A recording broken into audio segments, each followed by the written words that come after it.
Good morning, Bellows Falls and Keene, and welcome to the feed. It's Mike and Marty. We're here with Bill Stevens, and we'll be talking about events happening here in Bellows Falls this weekend and in the past. Is that the way of saying it? We'll leave you hanging. We'll leave you hanging with that one. But first, Marty, with local events. This week at the Bellows Falls Opera House, and I do want to note that the movies are happening Friday, Sunday, Monday, and Tuesday, but not on Saturday. It's the movie Next Goal Wins. I don't really know anything about it, but anyway, Next Goal Wins. And the reason that it's not happening on Saturday is because that's the Parade of Lights. It took me a while to figure that out. But anyway, so I'm sharing it with you. The classic movie is The Polar Express. That is sponsored by Freedom Reigns Therapeutic Riding Center in Surrey, New Hampshire. So that's nice. We're getting some sponsorships from outside of the direct town, really expanding our sponsorships. So welcome, Freedom Reigns. Happening Thursday night at the Bellows Falls Opera House is the Bellows Follies, which is sponsored by both Rotary and the Wild Goose. It'll be a night at the movies is the theme. There will be recognizable songs from many movies that we know. Very recognizable songs. And a lot of talent. A lot of singing. There will be a probably not recognizable but humorous skit from the Rotary Club that we're still practicing. And then there'll be a Christmas song or two in there as well. Silent auction, live auction, which we'll dabble in a little bit later. But that 7 o'clock the doors open, 7:30 it starts. Tickets are $20. You can get them online at the Bellows Falls Opera House, or you can save $2 and buy them at the door. I mean $20. Yeah, so you have to pay the service charge. So Friday night in downtown Bellows Falls is Ladies' Night, or as Bifta likes to call it, Fun Friday, because there's numerous, so they don't differentiate. But a lot of the downtown merchants will be doing very specific things for Ladies' Night. I know that Halliday's will have, wine tasting and some things to nibble on, and they have a tarot card reader, and I know Rock and Hammer usually has some things to nibble on, and there'll be a lot of opportunity to be festive and to get out and do some shopping. And then, like I said, Saturday night is the Bellows Falls Parade of Lights. This is year number 3. The route will be in reverse. It will be coming into the square first. There will be folks in the square, Rotary, for instance, will be handing out hot chocolate, free cups of hot chocolate, and homemade cookies from the Women's Club. I don't know if we mentioned that last week. I think I forgot that little detail, but that's a big perk because the Women's Club homemade cookies are delicious.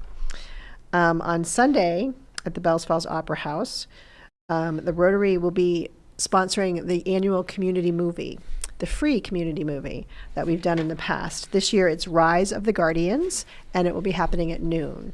And just to clarify, unfortunately we don't do the Santa and the cookies thing afterwards, but we are doing the cookies the night before the parade. So we're trying to cover all our bases, just changing things a little bit. So when you finish at the Opera House, you can drive out to Saxton's River, because at 2 o'clock at Main Street Arts, it is going to be the Vermont Suitcase Company coming to do a performance called Good King Wenceslas. So there are a lot of holiday events this weekend, and many of them are free. So that's great. And Bill, it's free for me. You got your weekend all lined up? You don't have to think about it. Absolutely. So welcome, Bill. Good to see you. And I guess, what do we want to talk about first? I mean, in addition to all of these holiday things happening, there's a big event, or a big I don't even know how to say it. Celebration, anniversary, I guess, is a good for the Rotary Club. Just about a month ago, the Bellows Falls Rotary Club celebrated their 100th birthday or anniversary, however you want to term that. Which is a pretty big accomplishment for any individual or organization or entity. 100 years. It's pretty hard to even really grasp the full concept of what that means. And so, we're pretty excited. We're of course looking forward to the next 100 years. But think about how the world has changed since 1923, and then how much has also stayed the same when it comes to that service that Rotary clubs provide Right. in their communities, and in particular in this one. So. I happen to, since I've been working on a project with Bill about sort of celebrating the anniversary, and one of the things we did was look back through the records of, because the Rotary Club takes minutes and keeps track of everything they do. Yeah. And Marty has 100 years of boxes of stuff. Yeah. Of just amazing things that the Rotary Club has done over the 100 years. And part of it just got me thinking, because, Marty always gets on me about my historical You love context, historical but I context. love historical context. Some that- very neat stuff in those boxes. yeah. And 100 years ago, when you think about it, Adolf Hitler hadn't come into. He was in 1923. He had just done the beer hall Putsch, which was his initial attempt at taking over power. Before he even went to jail and wrote Mein Kampf. The USS. So you're saying that 100 years ago there was a big leader that went to jail and still got elected? Oh, sorry. Yes. I probably Hard to should- believe. Hard to believe. And the Soviet Union hadn't been formed yet. That was the year that it was formed. Calvin Coolidge was president. It's just amazing, just the difference. And so very briefly, Rotary was founded in 1905 by a Chicago attorney named Paul Harris, who actually is a Vermont Academy alum. In the late 1800s. I didn't write the year down. I don't have it committed to memory, but so we have a local connection there. He grew up and spent much of his boyhood in Wallingford, Vermont, and there's still a place that we call the Little Red Schoolhouse there. That's kind of the heart and the center of our district, and it's used quite frequently for events. It's pretty small, but it holds a special meaning. And then I think after World War I, the Great War. In the beginning of the Roaring '20s, Rotary just kind of exploded in the United States, and in particular in New England. And I think the Manchester, New Hampshire club was in 1919. Rutland, Vermont was in 1921, and then they sponsored a bunch of different clubs. Rutland, I know, sponsored Claremont, which sponsored Bellows Falls, and that was kind of the path from 21, 22. 23, and the Bellows Falls Club sponsored the Brattleboro Club sometime in the 1950s. So it was 30 years later that Rotary came to Brattleboro from Bellows Falls, which is kind of intriguing. Yeah, So it that's is. interesting that the Bellows Falls Club was formed before, being a smaller township, was formed before. And then sometime in the late 80s or early 90s, Brattleboro sponsored a second club in Brattleboro that still exists today, the Brattleboro Sunrise, who then in I think the early 2000s sponsored a club in Deerfield Valley, Dover, and so it's kind of interesting to see the webs and the roots that come down these trees. But Can you speak a little bit about Rotary in general and how the different, because you keep using the word district, and then can you talk about the direct line from clubs to district to zone to international? Yeah, I mean Rotary International is the global entity that we all operate under, and in over 200 countries, 36,000 clubs I think worldwide, 1.4 million members. But directly above at the club level, in our district is Southern Vermont, Southern New Hampshire, just the other side of Manchester, not quite to the seacoast, up to the Lakes region. Pulteney and Fairhaven are kind of the northwest corner of our district, Bennington in the southwest, and then we run across the Mass border but don't cross it. And we have about 60 or 66 clubs. So that's the next entity, is the district, and that really is, provides training, support, education, some fiscal assistance, things upon those natures, and helps keep clubs that are geographically aligned maybe working in the similar directions. Clubs have almost complete autonomy to do within the law what they would like to do, and but the district provides that largely training and some financial support and education mostly. So above that is zones, and we don't need to spend a lot of time there, but the zones have a number of districts, inside them, and then those zones would elect a director. So there's 17 people on the board of directors that each cover 2 zones. So there's 34 zones around the world. I just think it's important for people to realize the global reach. I mean, you think of the Bellows Falls Rotary Club and everything that we do, but you also have everything that district does. You have at zone level, and then you have international level. So when you are a part of Rotary, you know, for a lot of folks like myself, it's really the local focus. But if you have a burning need to somehow be connected on a global level, then that's kind of the beauty of Rotary. There's opportunities to do a lot of projects, especially service projects and other entities. And in the last few years, you know, here locally, the club has worked with the Sunrise School in Kenya for children with autism, which I believe is the only school of its type in the entire country of Kenya. So I know that we, you know, it sounds simple, but we paid for and helped install a washing machine. Actually, one of our club members flew over there to be there and to help with that process. But that enabled them to do some things and raise some money on their own that they didn't have the ability to do before. Very recently, we allocated, I think, $5,000 towards a solar project because one of their struggles is keeping power. So this will enable them to create some of their own and store it and have power available for when those times that the regular power is not available. So a lot of things. We've provided administrative support for that. I know there's club members that have traveled on Rotary projects to El Salvador in the past. Here in Vermont, I think largely in one of the Brattleboro clubs, an organization called Pure Water for the World was started, which morphed into its own NGO, and it has provided water assistance in Haiti and other countries in that neck of the world, mostly, you know, for years, and to probably millions of people at this point.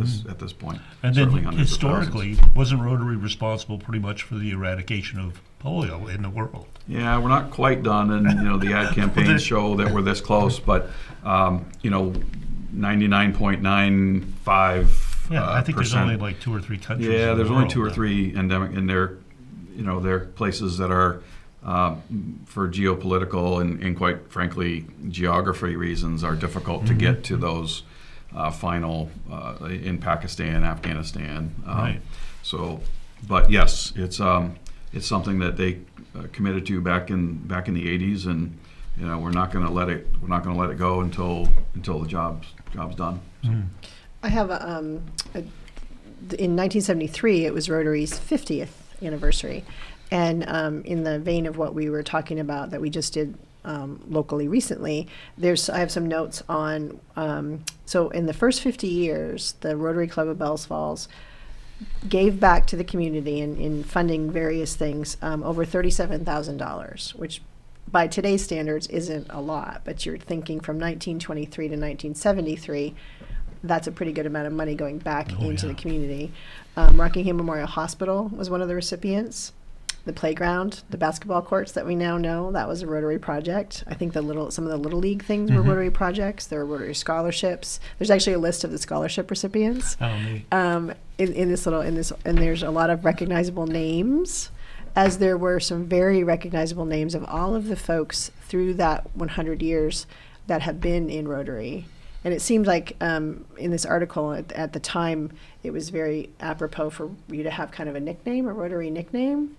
It's because it will list like Lincoln Duvall, and then it'll put in a highlight link, you know, and Hilton Holland was listed as just Hilt, you know, so everybody had a Rotary nickname, which I thought was kind of interesting. Yeah, for a long time, you were fined if you referred to somebody by a professional title or a formal title, and you certainly, like, if you were a member of the club, you would not have called.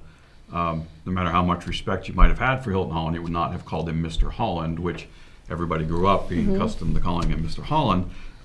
You know, you had to refer to him as Hilt or Hilton. It was just a way to kind of force that relaxed camaraderie, right? Yeah. Onto the club members. So. And that's kind of a big driving force still of Rotary is the fellowship and the camaraderie. And I think that's important for people to know. It's like-minded people just trying to do your own part of something good. Yeah, really. And that, like you said, it's like that was the foundation of Rotary, is getting people together. And initially it was business people coming together for lunch to help each other out doing business. You know, it was like before there was Google and Chat GPT, you know, how do you write a business letter, or how do you talk to people, or how do you network with people? You know, that's what they did. They really helped each other out. This might be the time to segue. So one of the ways that Rotary gets its funds to then use those funds in the community is through fundraisers. Yay! And we have a fundraiser coming up. And what might that be? What might that be? Would you like to discuss, would you like to talk about the upcoming fundraiser?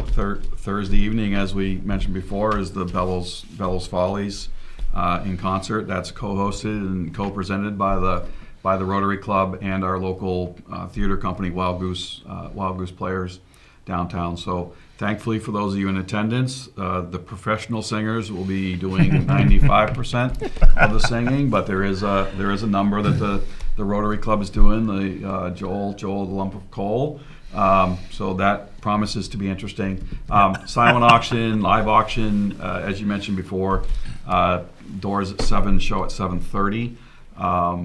Chow Popolo is open. They're not normally open on Thursdays, I believe, but they are going to open from 4 to 7 for folks that want to try to grab a bite downtown before. I think Wonder Bar is open normally on Thursdays. So that's a couple extra options. But yeah, that's how we, in turn provide the scholarships and solar projects and, all of the other things that we do, a myriad of things that we have involved, construction projects. We help out with the schools. We sponsor a literacy project called Free to Read, which provides books for third graders in local elementary schools. I think we're pretty proud of that one. And yeah, it promises to be a great event, and lots of opportunities for you to support the club. So. Yeah, and so for the price of admission, $20. You can choose to bid on silent auction items or live auction items, or just come for the entertainment. Yeah. And those monies that I think it's important to know for people to know that none of the money that we raise in any fundraiser goes to administration. It always goes back into community projects, whether it be directly funding a project, or oftentimes it's the sweat equity as well. It's maybe buying materials for a project and construction project, like the bench. We recently replaced the bench at the library. We've done, and I say we in the collective because it's not been me. Not been me doing those. The diaper project at Parks Place, and that tied in support from kind of the higher levels of Rotary, in that we utilized some monies that were available from a district grant on a match basis. So our $1,000 for diapers and wipes to help fill the diaper bank at Parks Place was multiplied by 2. So those types of things are available from the bigger picture, and some of those global projects, they don't all meet the criteria for the match, but some of those get even more than 2x match. So it's a wonderful organization, and I mean it's survived 118 years and 100 years in Bellows Falls for a reason, right?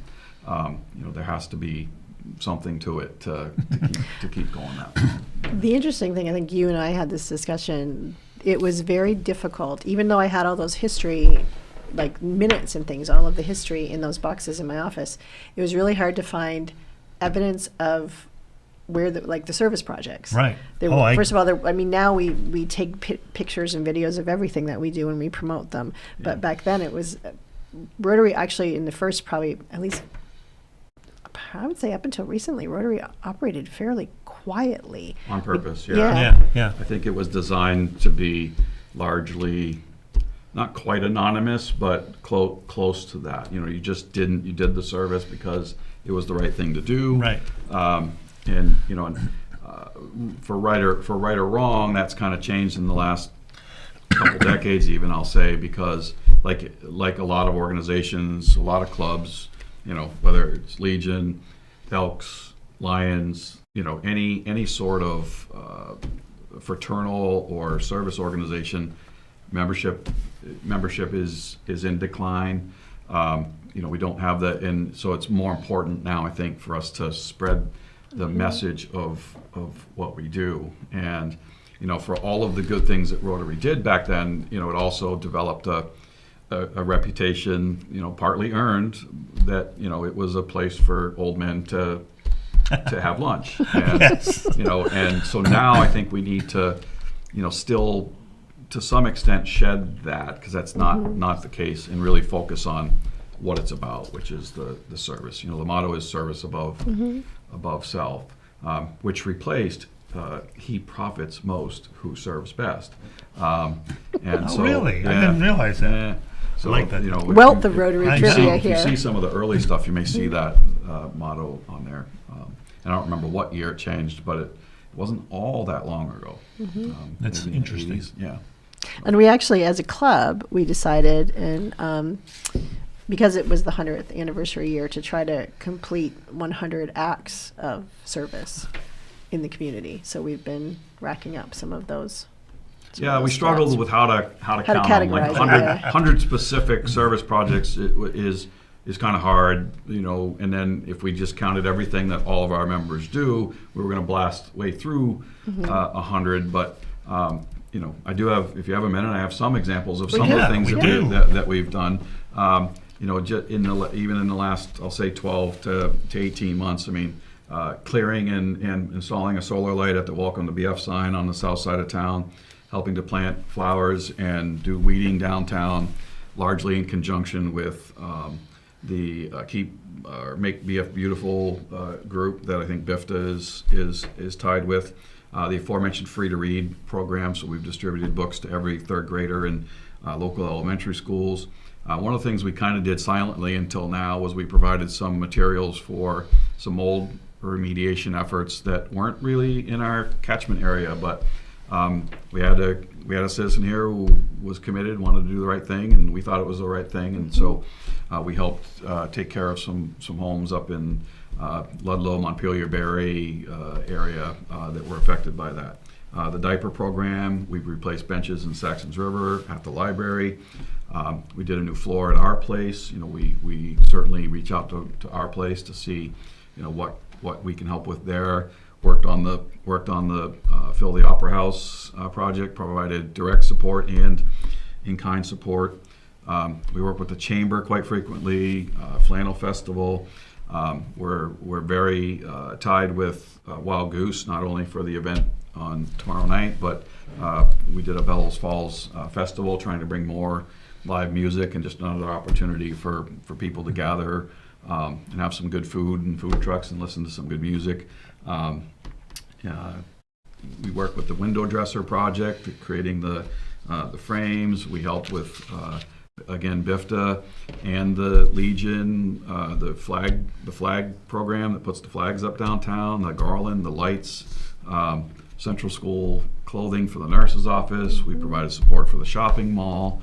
We did a cooking class with some kids at the school. So there's a lot of different things. It's certainly not an all-encompassing list.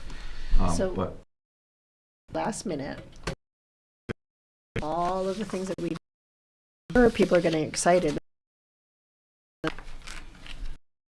say, bfrotary.club is our website, and all of the other information to reach somebody is there, or alternatively, you can certainly Reach talk out to us. any of the three of us. We're all members, and would be glad to talk more about membership and what that would entail.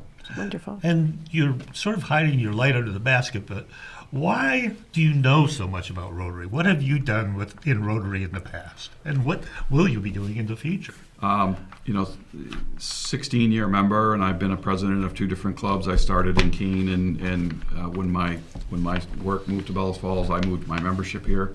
And I've been a longtime assistant governor for the district, but July 1st, so right now I'm district governor-elect, so I will be the district governor come July 1st. So, There you go. Perfect Congratulations. timing. Perfect timing. Yeah. So if you want to support Rotary, please come out to the Holly Jolly Folly, the Yes. Bellows Folly. Sorry. Yep. And really, it's amazing talent too. I went through the rehearsal on Sunday, and holy cow, it was so good. And if you're lucky, maybe we'll wear our costumes next week on the feed. Okay. Bye, community. Bye, community. See you. Local news, politics, business, sports, arts, music. My God,